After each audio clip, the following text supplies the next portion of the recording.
Millionaire sees homeless twin girls, then notices a ring, the same one he gave to his first love. He almost walked past them. Two homeless girls on a freezing December sidewalk, holding a paper cup. But he saw it. A silver ring on one of their fingers, the exact same ring he gave to the only woman he ever truly loved. And in that moment, billionaire Blake Whitaker's entire world stopped. Because those weren't just strangers begging on a street corner. They were his daughters. The woman he lost was dying in a hospital bed just blocks away. The December air was sharp, biting through even the thick wool of Blake Whitaker's designer coat. Westfield Mall shimmered behind him. Holiday lights, polished glass, and the quiet buzz of luxury. His phone was pressed to his ear, his tone sharp, efficient, practiced. "Get the Kingston contract signed by morning," he said. "If they hesitate, we walk. We don't beg for partnerships." Another deal closed, another skyscraper to add to his empire. He glanced at his watch. His driver was late. Unacceptable. Ding. Small, barely above a whisper, but enough to cut through the noise of honking cars and bustling shoppers. "Sir, please help us." Blake turned almost out of annoyance, but what he saw brought him to a standstill. Two little girls, no more than 8 years old, huddled together under a thin blanket on the concrete. "Your mom's really sick," the bolder one said, holding out a paper cup. "We need money for her medicine." Blake had seen this before. Sympathy schemes children used by addicts and abusers. But something about them stopped him. Their clothes were worn but clean. Their posture, not pitiful, but proud, dignified. He saw the ring. A glint of silver on the little girl's hand. A slender band, sapphire center, 2 tiny diamonds on each side. His chest clenched so tightly he could barely breathe. It had once sat on the finger of Malene Reed, his first love, the woman he nearly married, the woman who vanished from his life without a single word. He crouched slowly, his voice barely audible. "That's a beautiful ring," he said gently. "Where did you get it?" "It's our mom's," the girl replied, instinctively protective. "I'm Harper. This is my sister Piper." "And your mother's name?" he asked, though part of him already knew the answer. "Her name's Melinda." Malengo.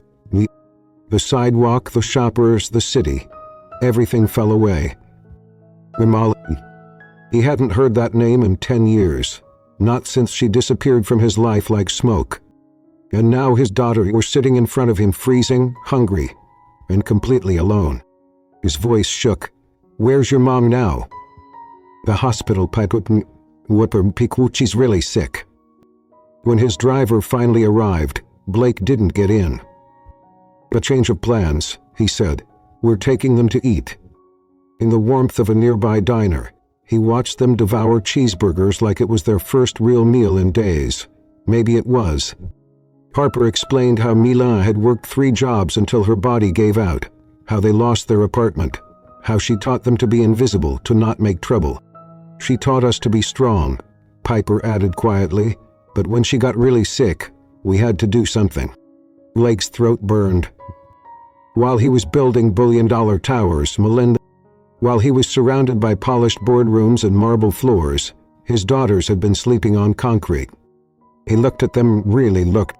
The same eyes, his mother's cheekbones, Malene's delicate mouth. They were his.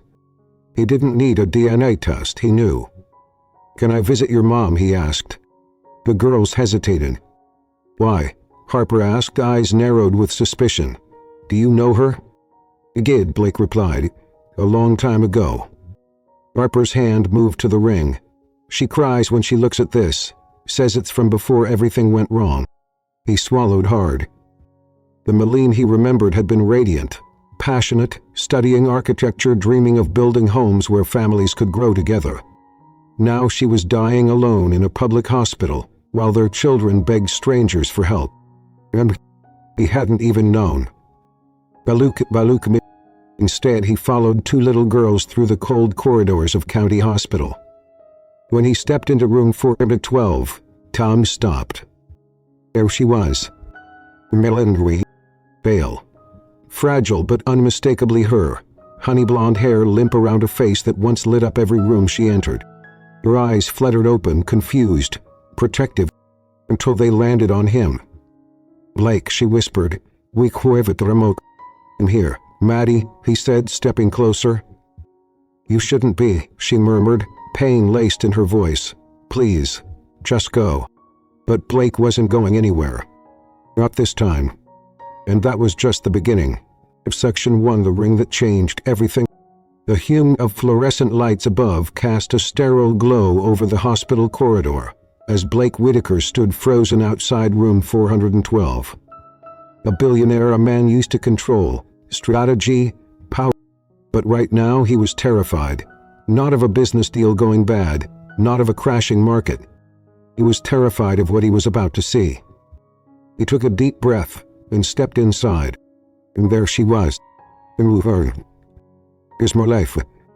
Except now, she looked nothing like the vibrant, brilliant woman he once loved. Her once bright honey blonde hair lay limp against the pillow. Her cheekbones were sharper, not in the way models aspired to, but in the way that said this woman has suffered. Tubes ran to her arms. Machines beeped steadily, rhythmically, fragile signs of life. But her eyes, the moment they opened, he found him. "Blake," her voice cracked from disuse and pain. "Is that really you?" He tried to speak, but his voice wouldn't cooperate. His heart was hammering in his chest. "We found Harper and Piper," he managed, "outside the mall." Moline tried to sit up too quickly, gasping from the pain. "You need to go, please. You can't be here." "Don't," he said, stepping forward. "Not until I understand what," she whispered bitterly. "Gariguetig mother logos. That I've raised your daughters alone for 8 years while you built your empire." The words hit like a slap. Even though he'd suspected, hearing it aloud shattered something in him. "They're mine," he said, more to himself than her. "I knew it the moment I saw them." "You were never supposed to know," she said. "It was safer that way." "Safer?"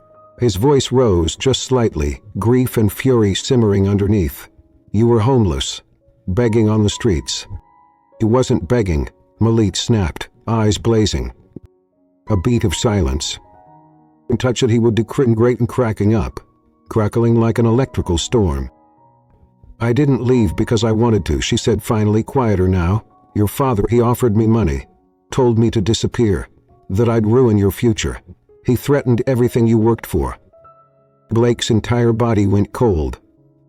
"My father?" he repeated, disbelief saturating his tone. "Victor Whitaker did this." Moline's eyes brimmed with tears. "I tried to tell you. The day I found out I was pregnant, I went to your building. I never got past the front desk." Blake sat down heavily in the chair beside her bed. His knees suddenly felt weak. "I spent years wondering what I did wrong," he murmured. "You ghosted me. No goodbye, no explanation. I thought—" "Never stop," she whispered. "I just didn't want to be the reason your life came undone." "But it did come undone," he said, voice raw. "I just didn't know it." They sat in silence, the beeping machines the only sound between them. Then Moline said, "Don't do this, Blake. Don't try to fix something that's already shattered." "I'm not here to fix the past," he said. "I'm here for the future." He looked at her. Really looked past the pale skin, past the fatigue, into the woman he once knew. "The girls," he said, "they deserve better. You deserve better." "I'm dying," she whispered. "Did they tell you that?" He nodded slowly. "They told me. Valve failure. You need surgery. It's expensive. I don't have insurance." "I do," Blake said firmly, "and you'll have the best doctors. At Memorial. I've already made the arrangements." "No," Malit said firmly. "I won't take your money." "This isn't charity," he said, voice hardening. "This is a debt I owe. To you, to them, to myself." "Like me, please," he said. "Don't make me beg." He looked at him for a long moment. Then she nodded just once. A nurse entered then, breaking the fragile moment. "Ms. Reed, we're prepping you for pre-op transfer to Memorial." Blake stood as Moline looked away. As they wheeled her bed out of the room, she said softly, "If I don't make it, don't say that. Promise me. You'll take care of them." Blake leaned down, his voice barely audible. "I swear it." Outside the hospital room, Harper and Piper were sitting in the hallway. Two small girls clutching the stuffed animals Blake had hastily bought them, watching every adult with suspicious eyes. He crouched before them. "Your mom is going to a different hospital," he explained gently, "one where they can help her." "Will she be okay?" Piper asked, voice trembling. "She's a fighter," Blake said, "just like both of you." Harper stared at him. "Are you going to leave us too?" "No," Blake said immediately. "I'm staying. As long as you'll let me." Harper studied him, then held out her pinky. "Promise?" Blake linked his with hers. "Promise." That night in the presidential suite of the Archer Hotel, the girls took warm baths, ate room service mac and cheese, and fell asleep under soft blankets for the first time in weeks. Blake stood at the window, phone to his ear. "Warren, I want private security on Maline's room at all times." "Yes, sir. And find everything you can on Victor's involvement in this. I want to know everything he did." After a pause, Warren asked, "Are you sure you want to go down that road?" Blake looked over at the sleeping girls, his daughters. "I have no choice," he said. "My father didn't just betray her. He robbed me of a decade of being a father." He hung up and stood there, alone in the silence of a suite that suddenly didn't feel so empty anymore. Session 2. The Truth Behind the Disappearance. The next morning, the city skyline was bathed in soft amber light as Blake sat on the edge of the hotel suite's armchair, nursing a coffee gone cold. He hadn't slept, not really. Every time he closed his eyes, he saw Mila, and every time he opened them, he saw his daughters asleep on the couch under fleece blankets, curled into each other the same way they must have done 1,000 nights before, on park benches, in shelters, in fear. A soft knock at the suite door. Warren entered with a guarded expression and a tablet in his hand. "We need to talk," he said quietly, glancing at the girls still asleep, privately. Blake stepped into the hallway with him, shutting the door behind. "Go ahead." Warren pulled up a file. "I looked into the timeline. Malin disappeared almost exactly 10 years ago. There's a record of her applying for financial aid at a women's shelter 3 months later, under the name Reed. No birth records filed, but based on the girl's age it aligns." Blake folded his arms, jaw tight. "And there's more," Warren continued. "Victor authorized a $50,000 0-cents wire transfer from a private trust to a personal check written to M. Reed 10 years ago, marked confidential agreement." Blake's heart dropped. "She never took the money," he said. "She didn't use it." Warren nodded. "According to the shelter's report, she showed up with nothing. So he offered her a way out, and when she didn't take it, he erased her anyway," Blake muttered. "Possibly worse," Warren said carefully. "The concierge from your old apartment building remembers something. He said Victor came in the day Malene was trying to visit you, and that she was escorted out by security within 10 minutes. Blake closed his eyes. The memory of that... He remembered that day. The board meeting, the missed calls he never returned, the empty voicemail box. He remembered thinking, she left me without a word. But now he knew she was silenced before she could speak. He opened his eyes. "Where is he?" "Your father," Ubak nodded. "Vicky's back in the city. He has a board meeting this afternoon. He's already been briefed on you." "Good," Blake said coldly. "Let him know I'll be coming to him." Hospital, 9:12 a.m. Malene's new room at Memorial Heart Center was a world away from the public hospital. Sunlight streamed in, nurses moved with purpose and grace, and her monitors blinked with reassuring steadiness. But none of that eased the pounding in her chest when she saw Victor Whitaker standing in the hallway, flanked by 2 security guards. Blake had left earlier that morning to pick up documents, but Malene hadn't expected this. Not so soon. Victor stepped in without waiting for permission, carrying himself like he still owned every room he entered. "Marine," he said, as if the last decade had been an inconvenient pause. "You have no right to be here," she said, sitting up, her voice firm despite her fatigue. Victor raised an eyebrow. That's hardly fair considering what's at stake. What's at stake, she repeated bitterly. You mean your reputation, your bloodline? He stepped closer. You should have taken the offer, Malene. I gave you a way out. You chose hardship. No, I chose not to be bought. Victor's jaw tightened. Blake has a future, one that doesn't involve digging through ruins of a mistake made in his 20s. Is that what you think this is? She snapped. A mistake?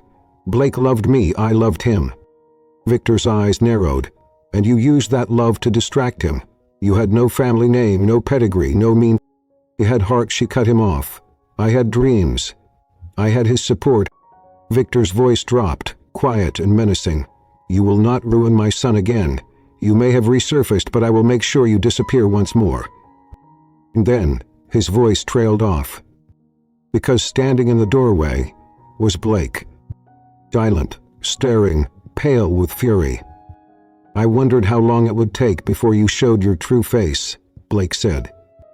Victor straightened. I came here to what? Blake growled. Threaten her again, pay her off, or pretend like you're the hero in a story you poisoned? She was manipulating you, Victor snapped. She lied. She could have come back. She tried, Blake roared, his voice echoing through the sterile hall. You had her removed, silenced, shamed. And you never told me. You let me suffer. You let me believe she left me. Victor's lips trembled, but no words came. Melina turned her face away, tears slipping down her cheek. Not weakness, release. Because finally someone saw. Blake moved closer to his father. If you ever come near her again, if you ever try to manipulate my family, my daughters. Victor stared at him for a long moment, and for the first time Blake saw something new in his father's eyes. Fia. Later that afternoon, the penthouse. Blake returned to the hotel with the girls in tow, only to find Mrs. Chen, the housekeeper, setting out fresh towels and cookies for them. Where were you? Harper asked. You had to confront someone from the past, Blake said truthfully. To protect your mom.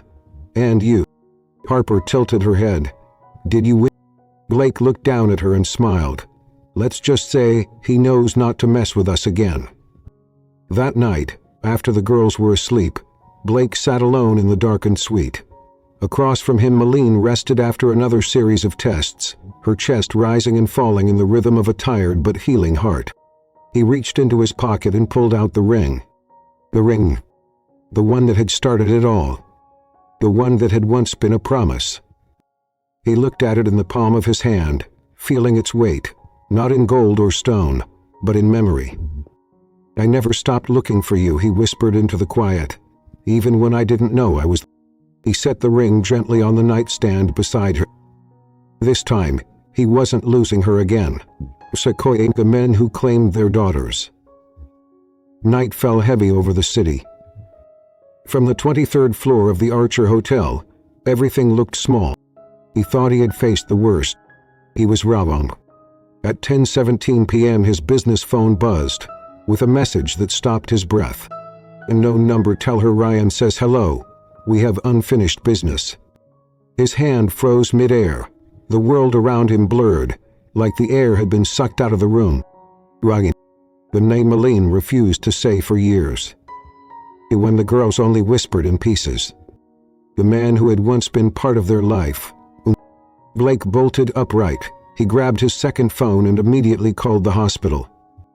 Sequential Melon room right now, he told the night supervisor. No visitors, armed security at the door. Is there a threat, sir?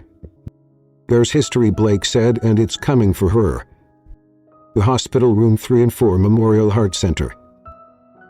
Malene stirred restlessly as a nurse adjusted her IV.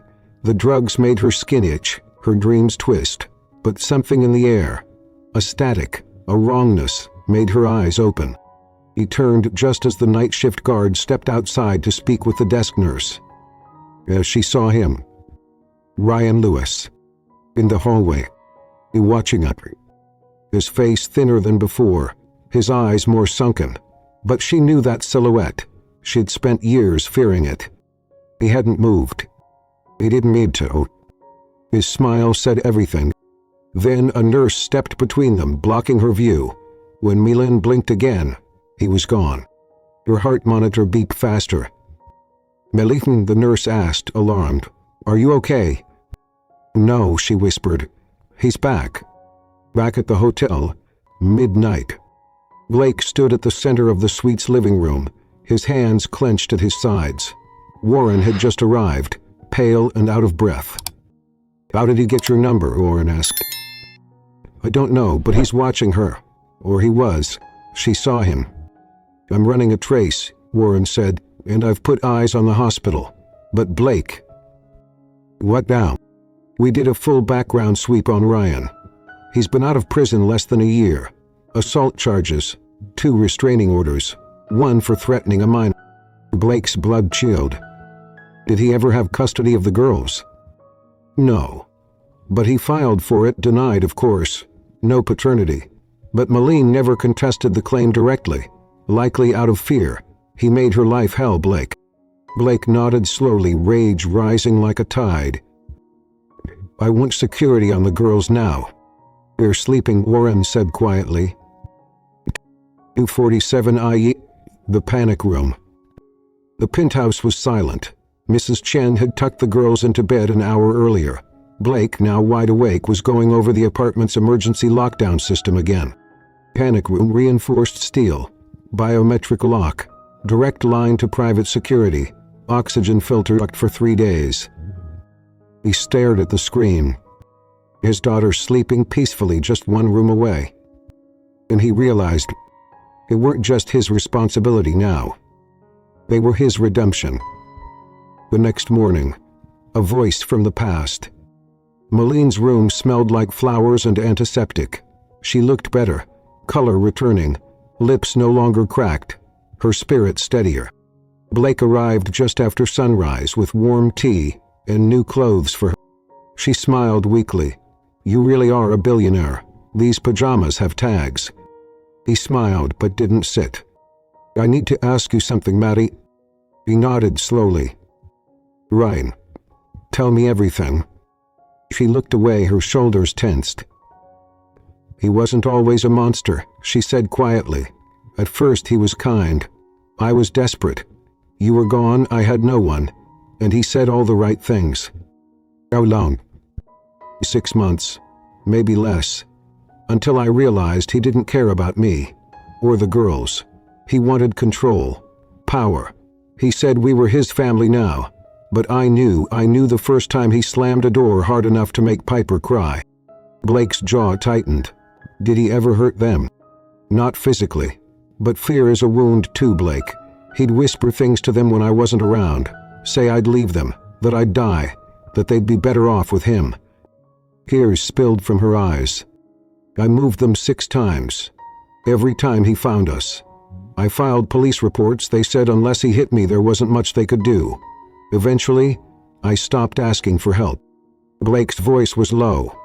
"Why didn't you tell me he existed?" "Because I was ashamed," she whispered. "Because I thought I could handle it. Because your father already told me I'd ruin you, and I didn't want to prove him right." Blake sat beside her, silent for a moment.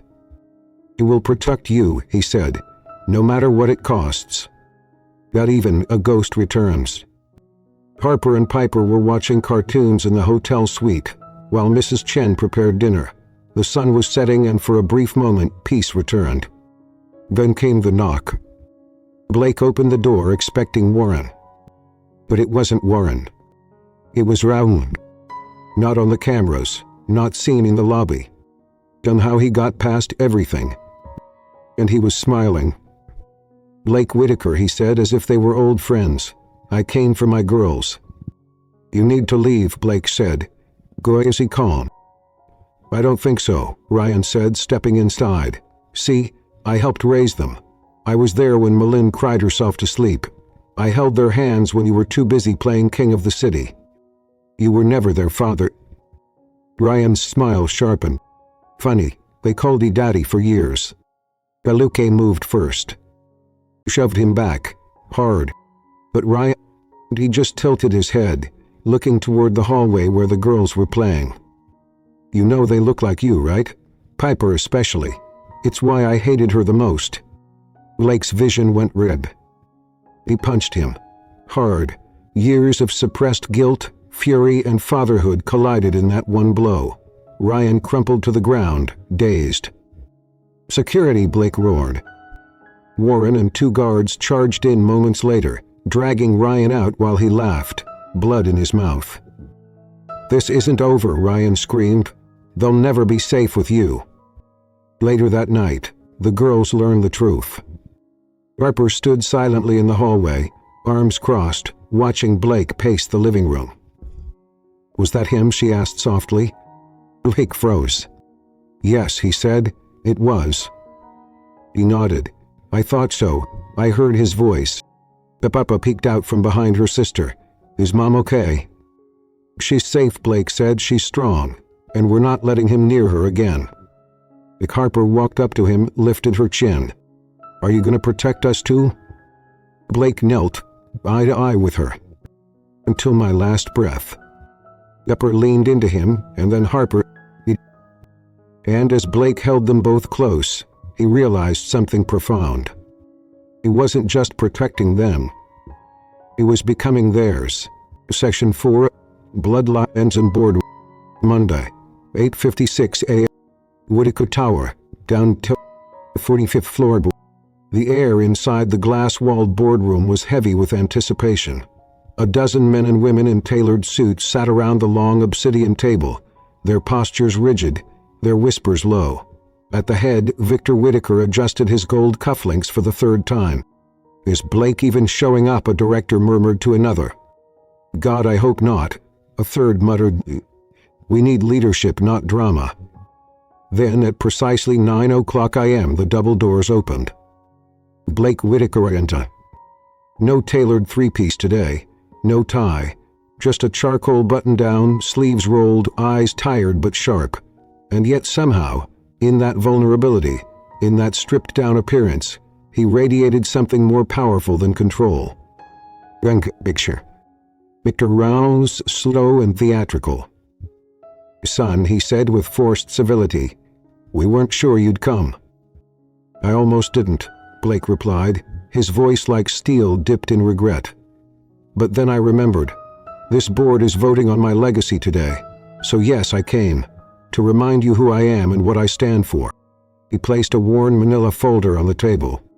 "Before you take your vote, you deserve to know the truth." 12 hours earlier.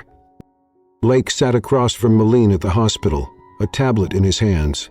Outside, Harper and Piper were drawing on the glass window with wipe-off markers, their laughter soft, a background melody to the pain about to be unearthed.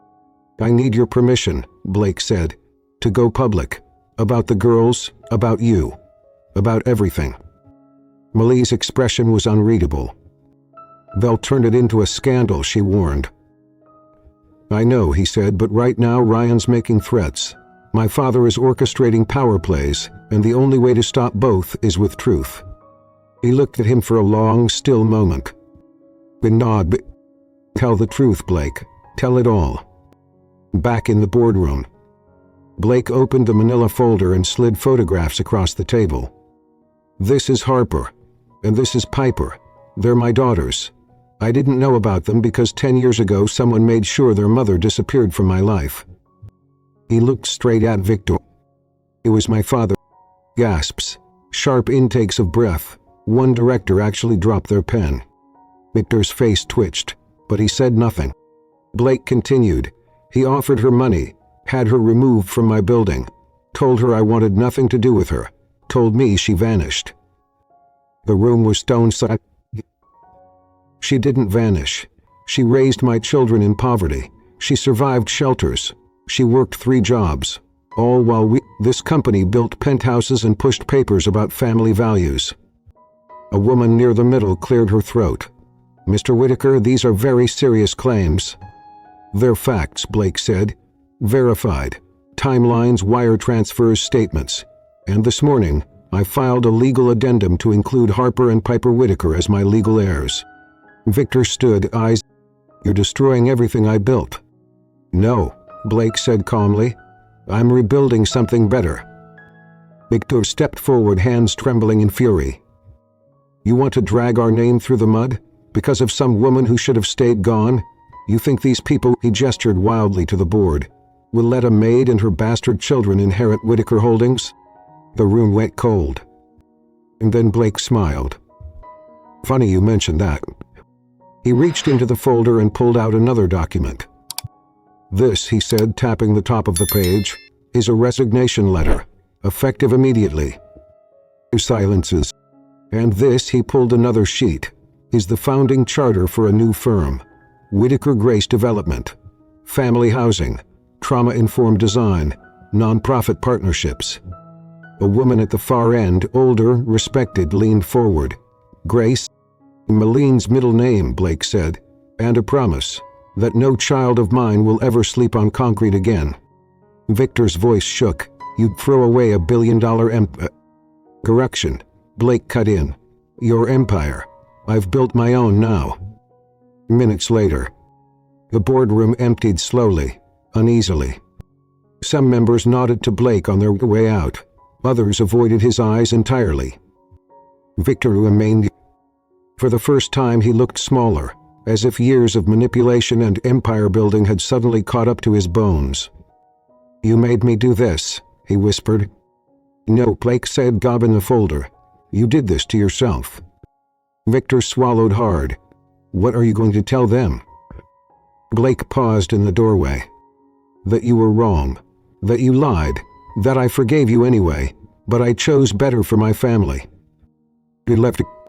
Later that afternoon, Hospital Garden. Maline sat in a wheelchair under the shade of an oak tree. Harper and Piper ran ahead, chasing bubbles from a tiny plastic wand.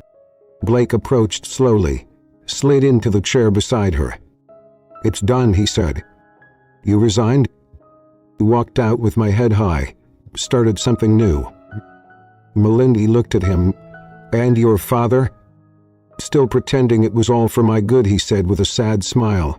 "But I don't need his approval anymore." They sat in silence, the girls' laughter filling the space between them. "You really named the new company after me?" Maloof quietly asked. "But after what you endured, after the strength you gave our daughters." He reached into his pocket. A silver ring. The one that had made him stop that day on the street. The one that had brought this all crashing back to life. He placed it in her palm. "Maddie, come home. Russian cold father's promise." 2 days later, Whitaker put. The walls that once echoed with silence now vibrated with something entirely different. Life. Harper and Piper's laughter danced down the marble hallways as they raced from room to room, their socks sliding on polished floors, their imaginations turning quarters into castles, closets into secret caves. Mrs. Chen watched from the kitchen with misty eyes, pretending to fuss over dinner. In truth, she hadn't seen Blake smile like this since his college days. Blake stood in the doorway of the bedroom to her nursery, watching them from a distance. A father. He was finally a father. But being their father, that was more than a word. It was a promise, and Blake had broken too many promises in his life already. Downstairs, in Block's study, Warren stood stiffly, holding a leather-bound folder. "I've finalized the paperwork," he said. "Name changes, custody filings, you'll be listed as their legal guardian pending Maline's full recovery." Blake nodded but didn't reach for the folder. "There's more, isn't there?" Warren hesitated, then placed another sheet on top. A copy of Ryan Lewis's visitor log from the correctional facility. "Your father visited him, twice, before he was released." Silence. Blake's jaw tightened. So he didn't just bribe him to go away, he brought him back. "It appears so. He endangered Milan, our daughter. He endangered your entire legacy." Blake stared out the window. The skyline looked different now, colder, less like triumph, more like betrayal. "Have the lawyers draft a public statement," Blake said. "I'm severing all financial ties with Victor Whitaker. I'll retain my shares quietly, but I'm out for good." Warren nodded, but his eyes betrayed something unspoken. "You still think I'm making a mistake?" Blake asked. "No," Warren said. "I think you're finally doing something that matters. That even Maline's hospital room." The sun was sinking low over the city skyline, casting soft gold light through the window. Malin sat up in bed, her hair tied loosely, her cheeks no longer hollow with illness. Blake stood at the edge of the bed holding a single envelope. "What's that?" she asked. "A new will," Blake said, "and a trust, for Harper and Piper." "Good. You're still recovering. I'm not waiting. If anything happens to me, they're protected fully, forever." Malin's eyes filled. "You don't have to prove anything." "Not proving," he said softly. "I'm promising." He placed the envelope in her lap. "Maddie, I can't change the years I missed, but I can change every year that comes next." She reached for his hand. "Then promise me something else." "Anything. Promise me that no matter what your father does, we don't raise them to hate him." Blake looked at her like she'd just spoken in another language. "You want me to forgive the man who bought your silence and endangered their lives?" "I want you to free them from him," she said.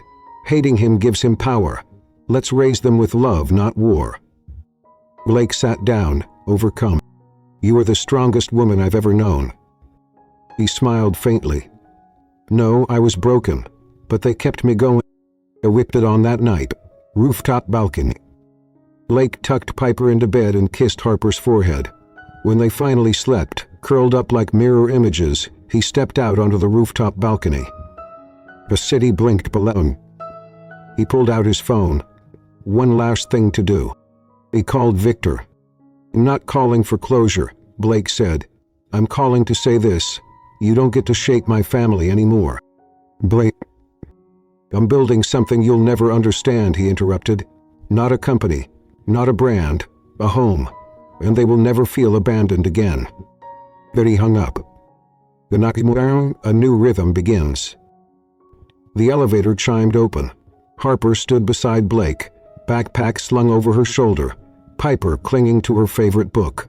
Malin, thinner but steadier on her feet, stood between them. They were headed to their first tour of a new school, the first real step into a future none of them had dared dream of. "Dad," Harper said casually as they exited the elevator. Blake froze. It was the first time she'd called him that.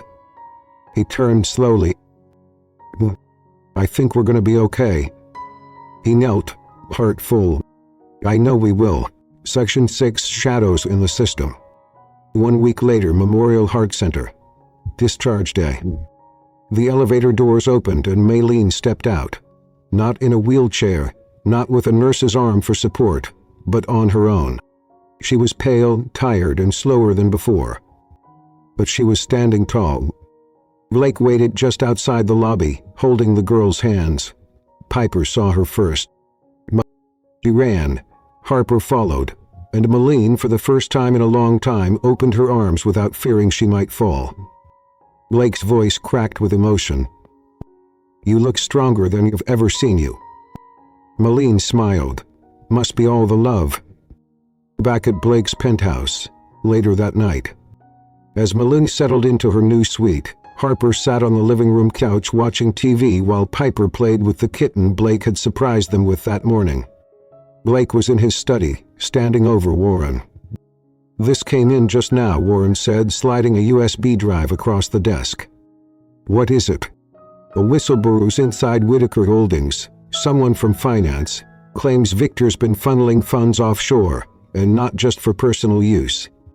Blake sat slowly. Warren continued, voice low.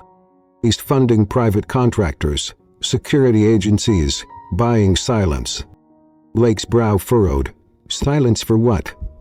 Warren hesitated, then handed over an internal audit document marked confidential, red tag clearance. "Read Section 5C. Blake scanned quickly. When his eyes... Ryan Lewis. Informant program / asset placement / authorization code.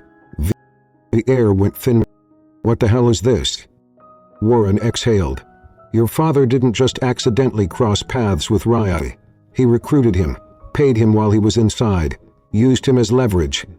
Blake stood so fast the chair topped. "He weaponized a criminal and sent him after my family." "It looks that way. What could he possibly gain?" Warren looked him in the eye. Your silence, your compliance, your children, as a liability to his legacy. The next day, an unexpected visit.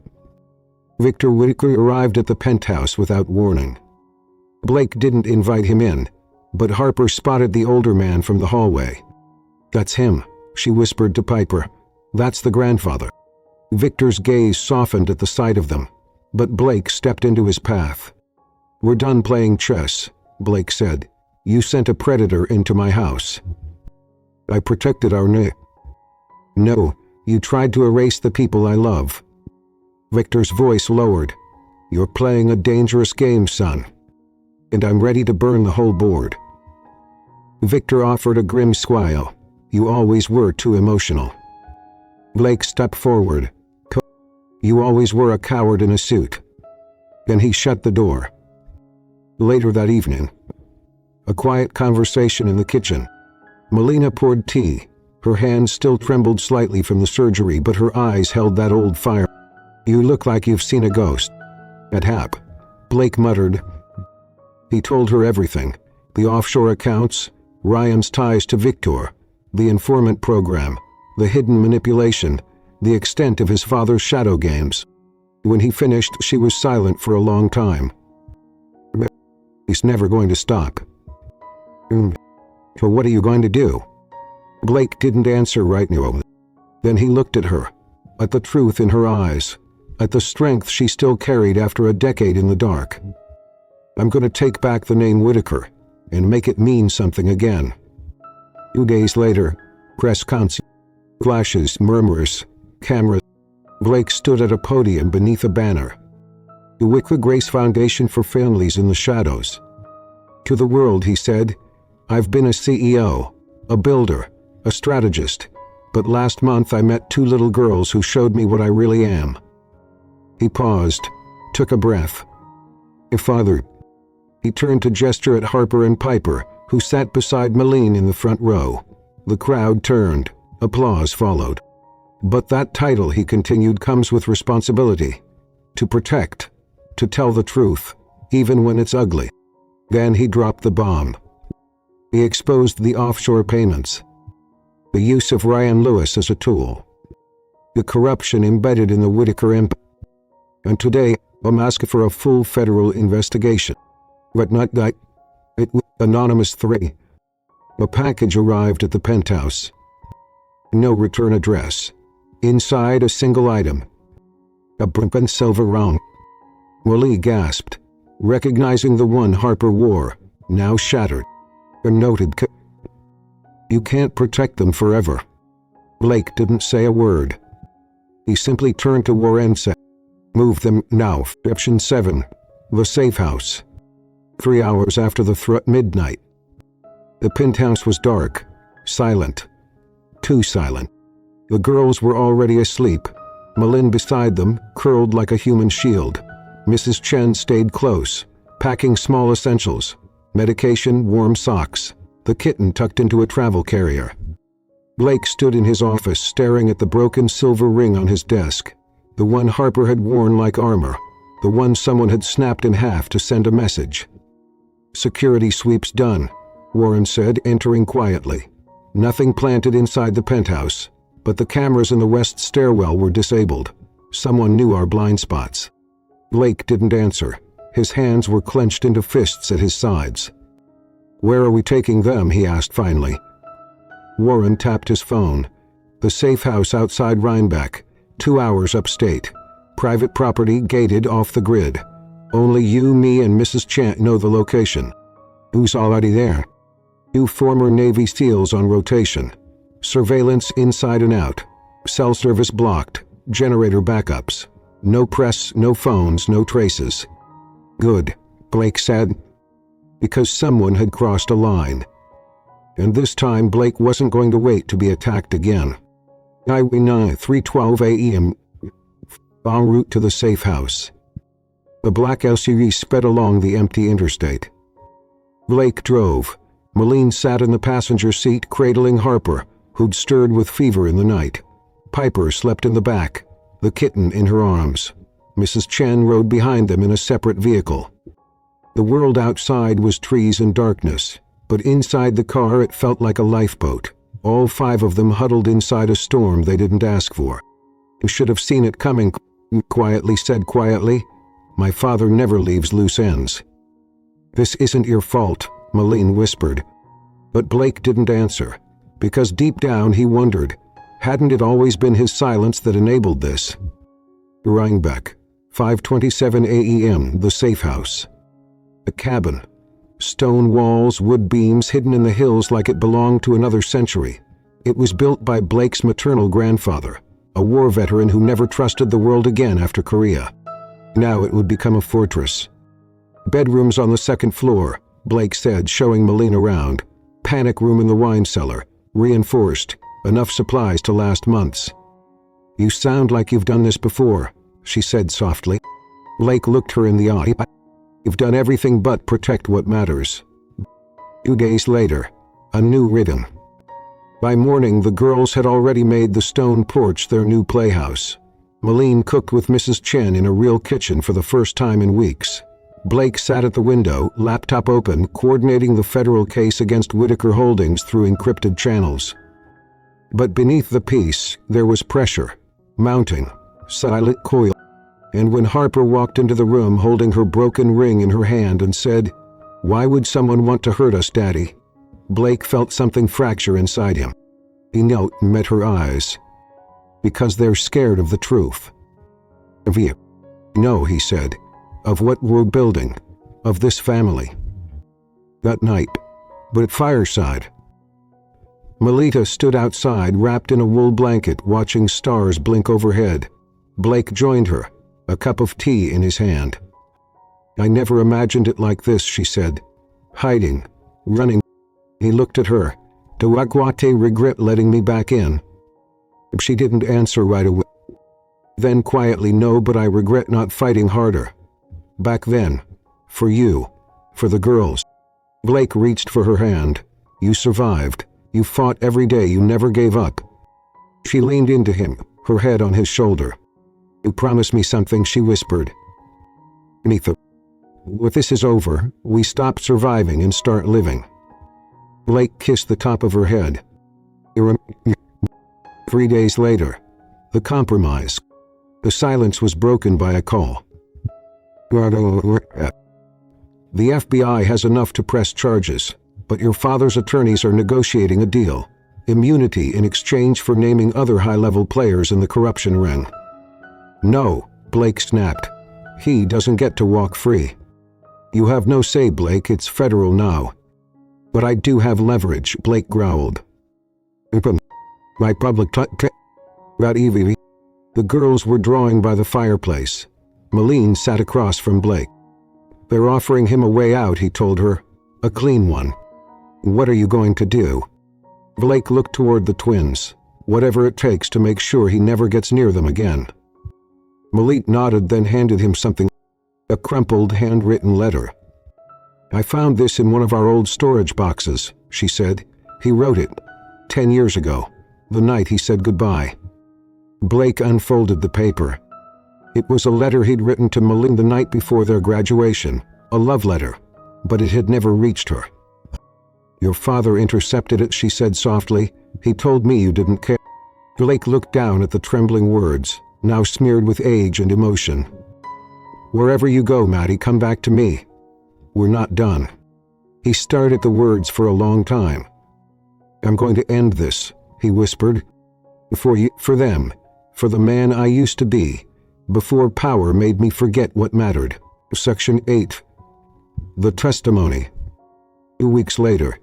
USO Federal Courthouse, Manhattan. The marble halls of justice had never felt so cold. Blake Whitaker stood in the witness room, his tailored suit pressed, tie absent. He looked less like a billionaire and more like a man who had finally stripped himself down to the one thing that mattered: truth. Warren stood beside him offering final notes, but Blake barely heard him. Across the glass, TV crews swarmed the steps. This wasn't just a corruption case anymore. It was a reckoning. A billionaire's son testifying against his own father, and by extension, against the entire empire he'd once helped build. Inside his breast pocket he carried a drawing. Piper had given it to him before he left the safe house. A stick-figure family under a big red heart. That was his compass now. The court Rep 6, C1002 IEM. All rise. Judge Elaine Porter presided, no nonsense, respected and known for her intolerance of theatrics. Blake's name had been whispered in boardrooms and headlines for years, but today it echoed through federal air like a bell of justice. Mr. Whitaker, do you swear to tell the truth? He looked straight ahead. I do. The examination begins. The prosecuting attorney, Ms. Evelyn Hart, stepped forward. Mid-50s, sharp gaze, silk voice that could slice glass. Mr. Whitaker, what was your role at Whitaker Holdings prior to your resignation? Chief Executive Office, majority shareholder. And is it true you voluntarily stepped down? Yeah. Blake took a breath. Because I learned the man I called father had built his fortune not just through innovation, but through silence, coercion, and fear. I refused to be part of that legacy. Murmuring the gallery. Judge Porter banged the gavel once. Let's discuss the incident involving Ryan Lewis. You allege your father funded him while in prison? Yes. There are payment records. I've submitted them. And what was Mr. Lewis's connection to your family? Blake's voice grew tight. He stalked and abused the mother of my children. He broke into my home. He threatened our lives. And I have reason to believe my father facilitated it to force me back into his control. Gasps, this time. Audible. But blinking out. Cross-examination. Victor Whitaker's attorney approached, slick, rehearsed, and smirking. Mr. Whitaker, you accuse your father of crimes with very little concrete evidence. The evidence is in the bank records, the surveillance logs, and the silence of the victims. You've been estranged from your father for how long? We shared offices for a decade, Blake shot back. We've never shared values. And what changed your perspective? Blake paused, then looked at the jury. I met my daughters. The attorney frowned. You didn't know you had daughters? If you overruled, the judge said. Let him finish. Blake's voice softened. The moment I saw them, I saw myself, not just in their eyes, in their fear, in their pride, in the way they flinched when someone in a suit spoke too loudly. He turned toward the courtroom crowd. My father told me family was a weakness, but I've learned that the real power is fighting for them. Lunch break. Courthouse stops. Reporters screamed questions. Mr. Whitaker, are you cutting ties with Whitaker Holdings permit? Are you afraid of retaliation? What does your family think of all this? Blake ignored them all. But inside he thought of Harper's drawing. He thought of Malin's hand on his as she whispered, tell them who you are. He thought of Piper's voice asking, why would someone want to hurt us, Dottie? He knew who he was now. If what goes in, Mr. Whitaker, Judge Porter said, you may speak before we recess. Blake stood, his voice rang clear. I was raised to build skyscrapers, to measure success in square footage and stock prices. But I've seen what real strength looks like. A mother surviving on a hospital cot, 2 little girls growing up invisible, a woman who forgave what she had every right to hate. He looked down at his hands. His hands built billion-dollar towers, but they couldn't hold my daughters when they were cold, because I wasn't there. His voice cracked. Just once.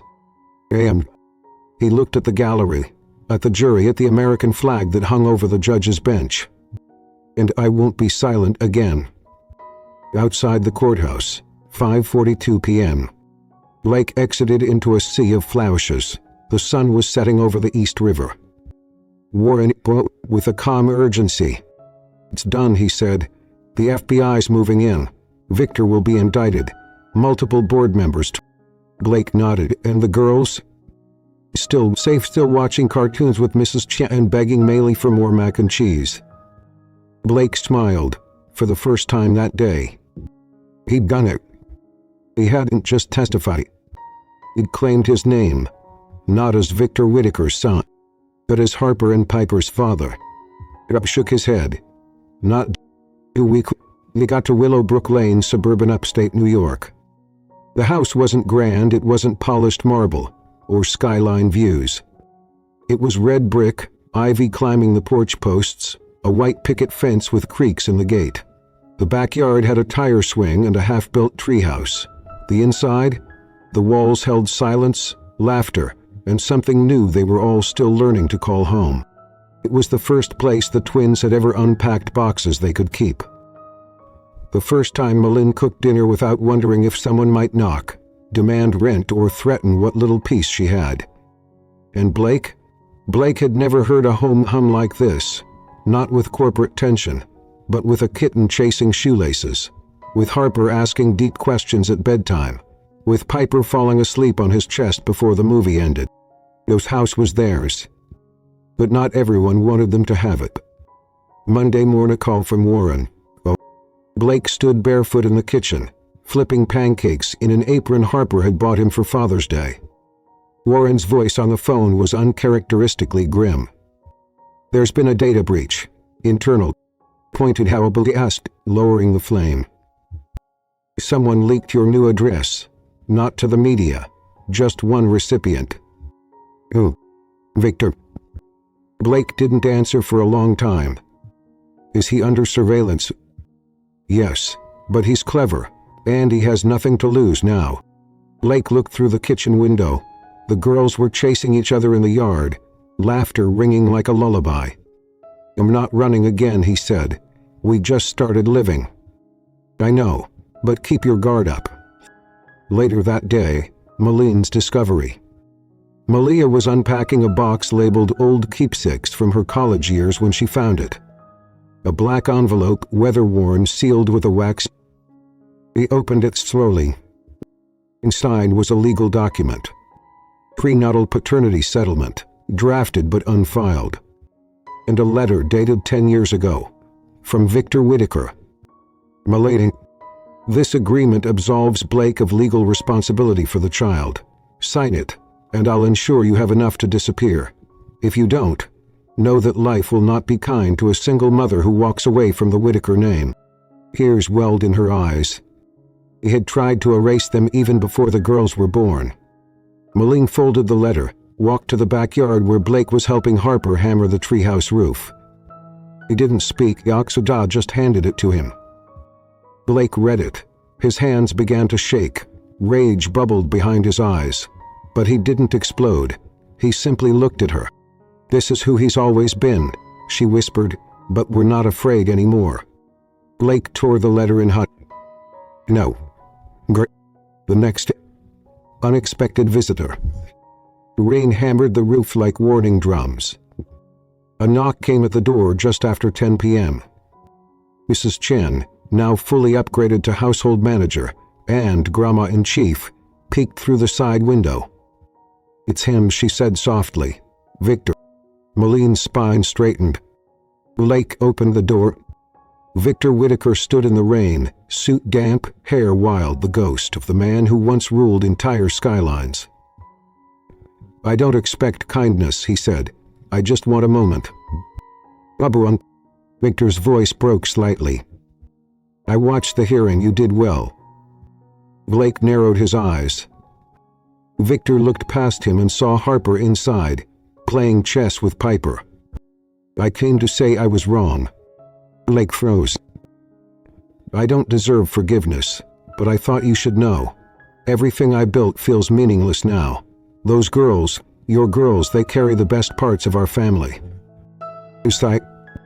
Then Block stepped outside and closed the door behind him. "Who tried to end them before they even began." Victor nodded. He nodded. "And now, I just want them to have what I never got you." Blake's voice was quiet steel. "I already did." Victor reached into his coat, pulled out a small envelope, and extended it. Blake refused to take it. "Trust fund," Victor explained, "untouched. In their names only. No strings." Blake hesitated. "Then, we don't need your money." Victor smiled sadly. "I know. That's why I'm offering it." Blake took the envelope. Gulido Kachika said, then said the thing he never thought he'd say. If you ever hurt them again, I'll make sure you never see daylight. But if you come with respect, maybe, one day you'll be a grandfather." Victor blinked, then turned, walking back into the storm. Later that night, firelight and futures. Malene and Blake sat by the fireplace. The twins slept upstairs, curled in their new beds beneath glow-in-the-dark constellations. Elaine whispered, "Do you think people like him change?" Blake took her hand. "I think people like us change the world around them, and sometimes that changes even the hardest hearts." He looked down at her hand, now adorned with a delicate platinum ring. Blake's mother's, resized to fit her finger. "In this house," she said, "it's not just walls. It's a promise," he said. "A line in the sand, to never go back." Blake leaned in and kissed her temple. "You'd never let fear live here again." Final scene, a new beginning. The next morning, Harper ran into the kitchen with Piper trailing behind her. "Daddy, come see. The treehouse." Blake grabbed his coffee and followed them outside. They climbed into the little wooden fort and waved him up. When he stepped inside, he found a sign they'd painted themselves. "The Whitaker Rubble Song," because for the first time in his life, he wasn't just a builder of towers. He was a builder of hearts. 10 The letter she never sent. 1 month later, rainy afternoon in Willowbrook. The storm came gently this time. No lightning, no crashing wind, just a steady, cleansing rain. Blake stood at the attic window, watching the droplets beat on the glass. He didn't hear Malene come in until she whispered, "You found something." He turned. He was holding a small cardboard box, weather-worn, the corners frayed. Her hand trembled just a little. "It was in the false bottom of my old writing desk. I haven't opened this since I left college." She sat on the window seat, placed the box between them and opened it. Inside were old photos, a dried corsage, a keychain from the campus bookstore, and at the bottom, sealed in pale blue stationery, a letter addressed to Blake Whitaker. Never mailed. He took it slowly. On the back, the date. June 4th, 10 years ago, the day she disappeared. As he read, her voice spoke the words, "Dear Blocky, I don't know how to do this. I only know that I have to. Today I found out I'm pregnant. And I wish with every piece of me that I could tell you this in person, hold your hand and figure this out together. But your father came to see me before you did. He said you were offered a position overseas, that you'd taken it, that you were moving forward, building your future. And I believed him. He told me you were too kind to break my heart yourself. So I chose not to let you see me break." Tears blurred the ink in places, but Blake kept reading. "I know I should fight. I know love is supposed to be brave. But I've seen the way power crushes people who stand in its path. I can't bring this child into a world where I'm already being erased. Not because I want to, but because I don't know how to stay when everything is telling me I was never enough for your world. I love you, Blake, I always will. But this is goodbye. Elaine." When he looked up, her eyes were shining. "I never mailed it," she whispered. "I hid it. Then I hated myself for writing it." Blake didn't speak. He just reached over, took her hand and kissed her knuckles, one by one. "Everything I ever needed to know about you is in this letter," he said, "and none of it changes how much I love you." That evening, Harper had set the table. Piper had insisted on making garlic bread, which meant the kitchen still smelled like burnt butter and joy. Mrs. Chen played soft music from her tablet. It was peaceful. And then, a soft knock. Blake opened the door to find a courier. "Mr. Whitaker's signature required." The envelope bore a law firm's crest, from Victor's estate. Blake frowned. Victor was still alive, but what could this be? Insecure. A lost will and testament. The update executed 2 days prior. Victor Whitaker had signed over 37% of Whitaker Holdings, not to Blake, but to Harper and Piper Whitaker, in trust until their 25th birthday. Umayli gasped. Blake turned the pages and found a handwritten note, barely legible in his father's ornate script. To my granddaughters. I once tried to erase you. That was my greatest failure. Let this be the only part of my legacy worth keeping. Make it yours. Later that night, on the porch swing, Malene sat on Blake's lap, wrapped in a blanket, the twins already asleep upstairs. Do you believe him? She asked. Not sure, he said, but I believe in the girls, and if this gives them power to shape something better, maybe it's enough. And I keep thinking about that letter, she whispered, about who I was when I wrote it. You were a woman trying to survive, he said softly, and now, you're a woman who rebuilt everything she lost. I didn't do it alone. No, he smiled. You did it with family. A final scene, 1 year later. The lawn at Willowbrook bloomed with laughter. A small crowd gathered under fairy lights for Harper and Piper's 9th birthday. Their first party with guests, gifts, and cake, taller than their kit. Malene stood beside Blake, her arm tucked into his. Do you ever miss it? She asked. The old life? The towers? He looked out at the tire swing. No. No, I used to think legacy meant buildings and billion-dollar mergers. Now I know it's square. Burnt garlic bread, and bedtime stories, and that one treehouse we still haven't finished. She laughed. And in the corner of the yard, 2 little girls ran toward their parents, holding a folded piece of paper between them. Harper cleared her throat. We wrote a letter, she announced. To the past. Blake raised a brow. To the past? Yup, Piper added, so it doesn't feel so alone anymore. They handed it over. In childish handwriting it read, Dorothy, Mommy and Daddy. We're sorry the world tried to keep you apart. We're glad you didn't let it. Thank you for finding us. We found you too. Love, Harper and Piper. Malene's tears came silently. Blake kissed both girls on the forehead. And for the first time, not in a courtroom, not in a tower, but right there on the grass with icing on their shirts and stars overhead, he felt the past. Finally let go, the conclusion, the letter she never sent, a legacy of love. Sometimes the wounds we carry are not just scars from what happened, but from what it almost did. The missed chances, the unopened letters, the love left unsaid. Malene never meant to disappear. Blake never meant to stop looking. But life, cruel, chaotic, unpredictable, swept them apart before they ever had a chance to build what they dreamed of. Yet somehow, love found a way. Through twin daughters who carried their features. Through silver rink that refused to forget.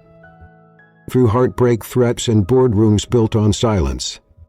In the end, it wasn't wealth that saved them. Not legacy. It was a decision to show up, to stop, to believe in second chances, even when it hurt. 1. Sometimes the truth is buried in silence, but it's never too late to speak it. That letter Malene never sent held the key to healing. What truth are you holding in? 2. Real strength isn't in control, it's in surrender. Blake built towers, but he became a man the day he laid his empire down for 2 little girls in the rain. 3. Family isn't defined by who stays when things are easy, but who shows up when it's hardest. Victor tried to erase his blood, but Harper and Piper wrote a new chapter, not with revenge, but resilience. 4. Forgiveness isn't weakness, it's power reclaimed. Malene chose grace over bitterness, and in doing so gave her daughters the gift of freedom. 5. You can't rewrite the past, but you can choose what comes next. That's what love is, a choice, not once, but every day. You watching this. If this story stirred something in you, if you've ever felt forgotten, unheard, or invisible, let this remind you. You are not alone. You are not too late. And your story is not over. Drop up in the comments if you believe that real love, the kind that heals, forgives, rebuilds, is worth waiting for. To us below. Have you ever had to forgive someone who never said sorry? Did you ever find family in the most unexpected place? Thank you for watching. Every moment of this story was created with care, to honor the silent battles you've fought, the love you've lost, and the healing you still deserve. If this touched your heart, please share it with someone who needs to hear it. Subscribe to Unwritten Lives, where we tell the stories that remind us how powerful love can be. We'll see you in the next. Until then, choose love, choose truth, and never leave the letter unsaid.